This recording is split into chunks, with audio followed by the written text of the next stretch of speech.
കേരളത്തിൽ വീണ്ടും ചരക്ക് കപ്പൽ അപകടം.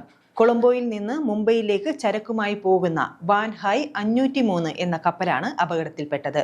കേരള തീരത്തിന് 60 നോട്ടിക്കൽ മൈൽ അകലെ വെച്ച് ഉൾക്കടലിൽ ചരക്ക് കപ്പലിന് തീപിടിച്ച സംഭവത്തിൽ ജീവനക്കാരെ രക്ഷപ്പെടുത്താനും അവർക്ക് അടിയന്തര ചികിത്സ ഉറപ്പാക്കാനും ദുരന്ത നിവാരണ അതോറിറ്റിക്ക് നിർദ്ദേശം നൽകി മുഖ്യമന്ത്രി. കോഴിക്കോട് തീരത്ത് നിന്ന് 144 കിലോമീറ്റർ വടക്ക് പടിഞ്ഞാറ് ഉൾക്കടലിലാണ് സംഭവം. 22 ജീവനക്കാർ കപ്പലിൽ ഉണ്ടായിരുന്നു. അതിൽ 18 പേരാണ് കടലിൽ ചാടിയത്. രക്ഷാപ്രവർത്തനത്തിനായി കോസ്റ്റ് ഗാർഡ് സംഭവസ്ഥലത്തേക്ക് തിരിച്ചു.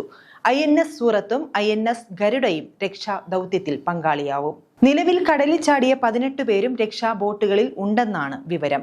എന്നാൽ ബാക്കിയുള്ള 4 പേർക്കായുള്ള അന്വേഷണം പുരോഗമിക്കുകയാണ്. 650 കണ്ടെയ്നറുകൾ കപ്പലിലുണ്ടായിരുന്നുവെന്നും 50ഓളം കണ്ടെയ്നറുകൾ കത്തി നശിച്ചതുമായാണ് വിവരം. ഫീഡർ കപ്പലാണെന്നാണ് സൂചന. രക്ഷാപ്രവർത്തനത്തിനായി നേവിയും കോസ്റ്റ് ഗാർഡും സംഭവസ്ഥലത്തേക്ക് തിരിച്ചിട്ടുണ്ട്. വാൻഹായ് 503 എന്ന സിംഗപ്പൂർ പതാകയുള്ള കപ്പലാണെന്നാണ് വിവരം.